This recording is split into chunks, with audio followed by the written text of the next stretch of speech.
Hey, to the person who requested this map, no offense, but what the fuck?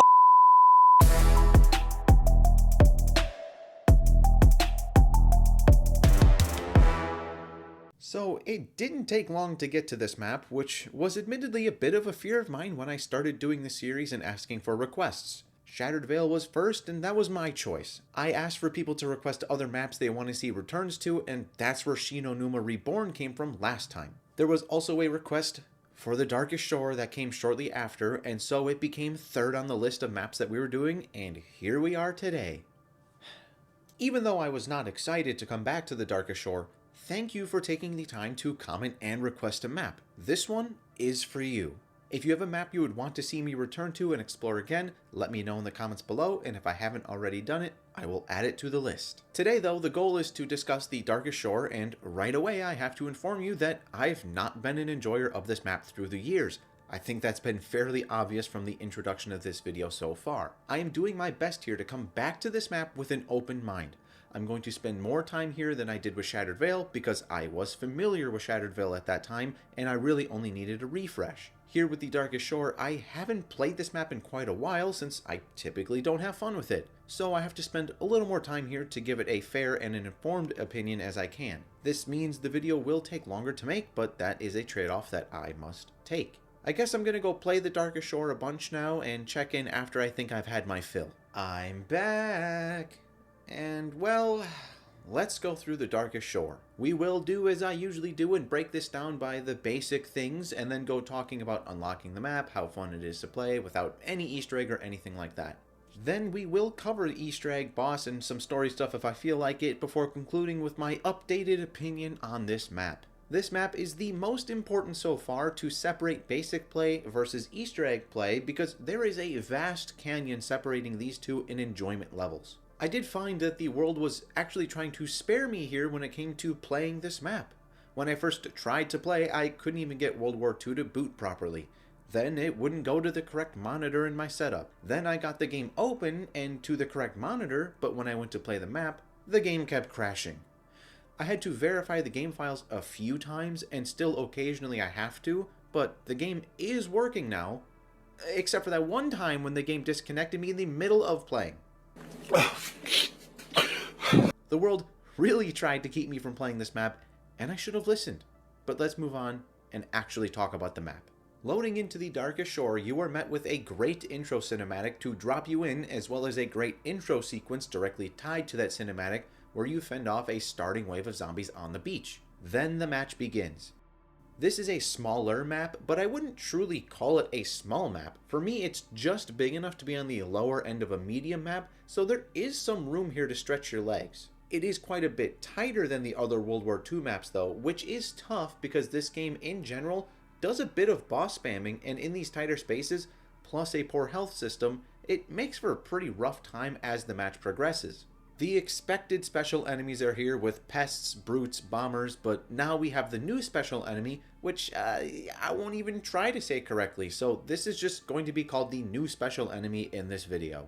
Like, there's no way it's as simple as Mukler. I look at that and it does not spell out to me that says Mukler, even though it could, and so I'm just going to avoid that I might be saying it wrong the entire video, and we're going to stick to new enemy. But maybe I'm right. It just gives me the ick when I say it, so I'm just going to pretend that that's not the name of it, and it's called the new special enemy. I don't like this new enemy at all. He is fast, tanky, and does a lot of damage. Us as players are not very fast at all, so this thing catches up and stays caught up, and then absolutely reams your health bar multiple times, which can lead to very quick and often unfair feeling deaths. Anyway, you will soon after starting the map be faced with your first fog round. The map gets extremely occluded in fog to a rather obnoxious degree. In this round, plenty of extra zombies spawn in, and in every fog round outside of the first one, you will also have some of the new special enemies spawn in.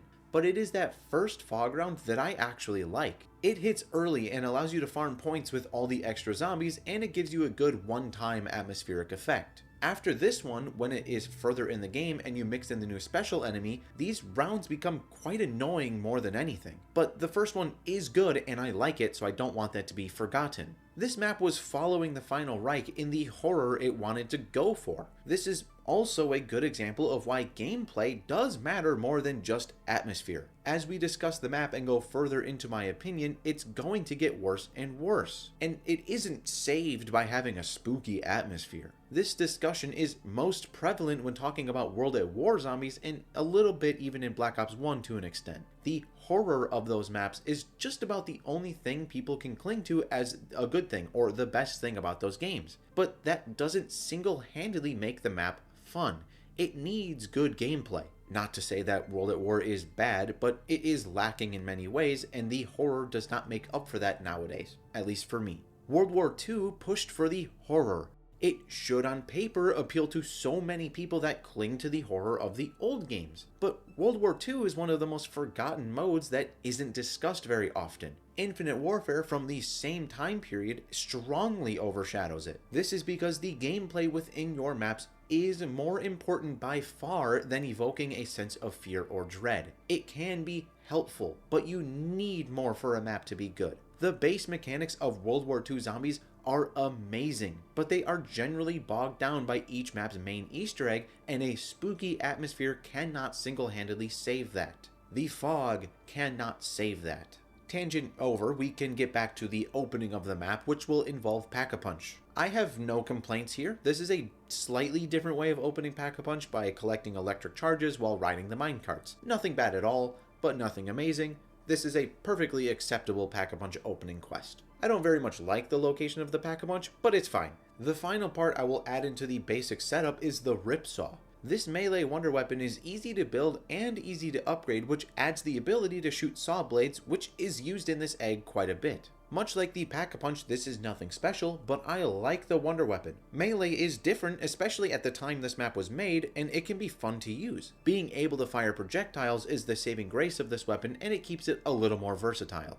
With all of the setup done and out of the way, we can give my thoughts on the base level playing this map. If I am playing the Darkest Shore and I am not even going to think about or touch the Easter egg, then it's a good map. This map is fun to play in that basic fashion because the foundational mechanics, again, of World War II are so damn good. So if you ask me to play the Darkest Shore with no Easter egg at all, I'd be down for that. I wouldn't give you grief. However, if you ask me to play the Darkest Shore to do the Easter egg, I may have a mental breakdown and need to be checked into a mental facility. I really tried to come back to this map with an open mind. I knew I hadn't liked it in the past when I've played it, but the point of this series is to try opening my mind. And in this case, I already did have my mind changed. Previously, I never wanted to play the Darkest Shore under any circumstances, not even for basic gameplay. But now I actually do like playing this map at a basic level. What didn't change, and honestly maybe got worse, is my opinion on this Easter egg. Where do I even begin?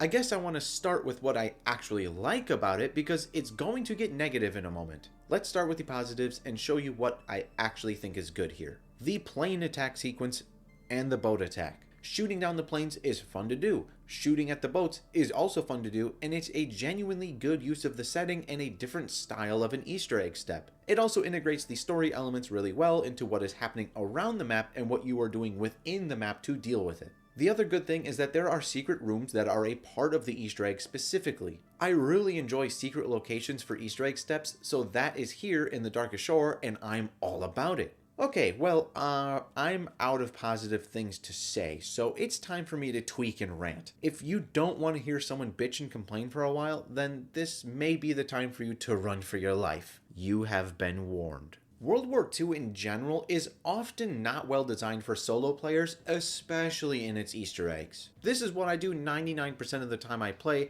which does make it quite hard to enjoy maps that aren't named the Final Reich. This is not a Darkest Shore specific issue, but it does fall under the umbrella that doing its Easter egg solo is frustrating, and this will come up as we discuss this egg. Another general thing with this game is that the devs were hyper fixated on soul boxes for most of these maps, and again the Darkest Shore falls into that category. From memory, the worst case of soul box spam is in the Frozen Dawn, but the Darkest Shore is likely right behind it. I haven't counted these of course, but the Darkest Shore has quite a good few of them. These, along with other issues we will discuss, cause the eggs to heavily force round progression constantly, which stacks the difficulty against players, and again, even more so for solo players. Now for something that is specific to this map is how the ripsaw is used within this Easter egg. There is a heavy focus on the ripsaw, but it is so janky that it makes collecting spines very annoying. Sometimes you go to heavy attack and it never starts winding up, or it immediately swings in a light attack. Now, when you do connect with a zombie, you better not have any zombies around because you'll be completely exposed while locked into the melee animation for roughly a moon cycle's worth of time. This can easily lead to going down, and it's even worse because you can't just whittle the round down to a few zombies and do this, as it is not guaranteed to give you a charged spine when you do this, and it can sometimes push to nearly 20 zombies before it hits and gives you one.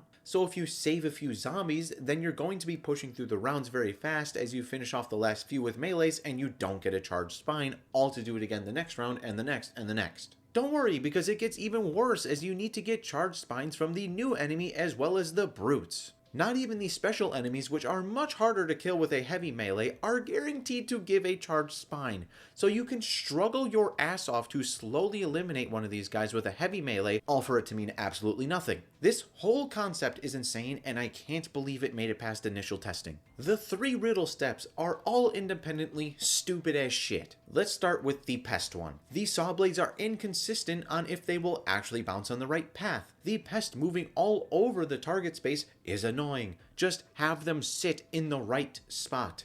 It's already difficult enough to have to ensure they survive as well as you, and making sure the saw blades actually fucking bounce where they're supposed to. Don't then also make them wander around in circles rapidly as you hope to catch them in the exact right spot. Next is the new enemy step, which is horrible before you even start because you need a charge spine. That's my biggest issue with this riddle, is the start of it. Otherwise it isn't too bad. I'd say that having to find him an escort once, maybe twice, should have been as far as it went, but having the 4-ish times it takes, it's a bit too much. The last one here is for the brute, and oh my god, again, it is forcing the rounds to go, specifically when playing solo. You have to escort this asshole across the map to collect perks. You have to stay close or he will wander off or collect the wrong perk and ruin the step. If you go 10, no, fuck it, if you go 3 feet away, he's gonna drift away and do something else.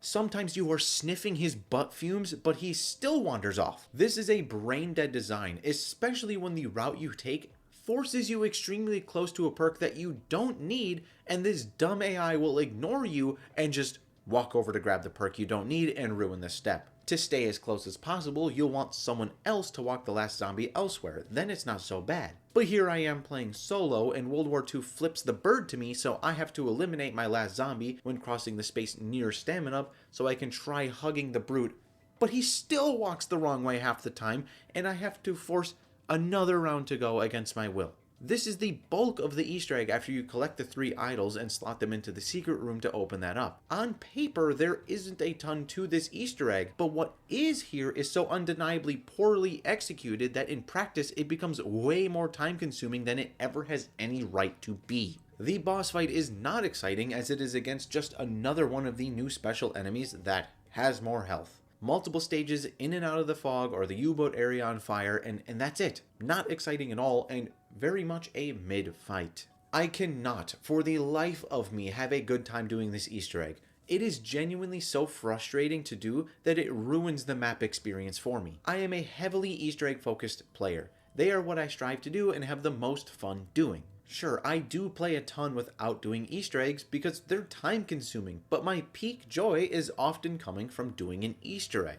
So even when I do enjoy the basics of playing a map like the Darkest Shore, once I remember or realize how garbage the Easter egg is, I lose that interest in the map overall, because the Easter egg is, generally speaking, more important to me than the basics, or it's going to influence my opinion a lot more. Let's look at it in terms of a tier list ranking just to make things a little more clear. If I am playing just to play, I would place this map as something like a B tier. It is fun. On the flip side, if I'm doing the Easter egg, it is so awful that I call it an F. This balances out to where the Darkest Shore is still one of my lower maps. It overall would be in the D tier.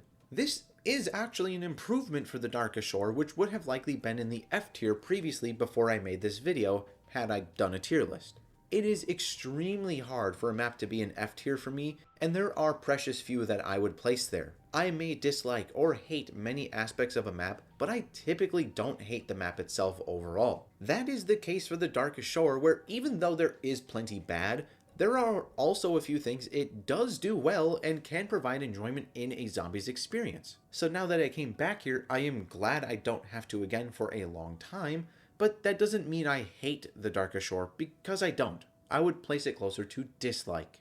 That was one of the experiences of all time. And honestly, I'm just so happy that this video is done so that I can not play this map for a while. What do you think of the Darkest Shore? Is it a map that you dislike along with the general community, or is it a map that you like and you're a part of the rare smaller group? Let me know your thoughts below, or again, you can let me know what map you'd like to see covered that I haven't yet. Let me know your thoughts below, or again, you can let me know what map you'd like to see covered that I haven't yet. Thank you all for watching. Leave a like, comment, or subscribe, and I will see you all in the next video.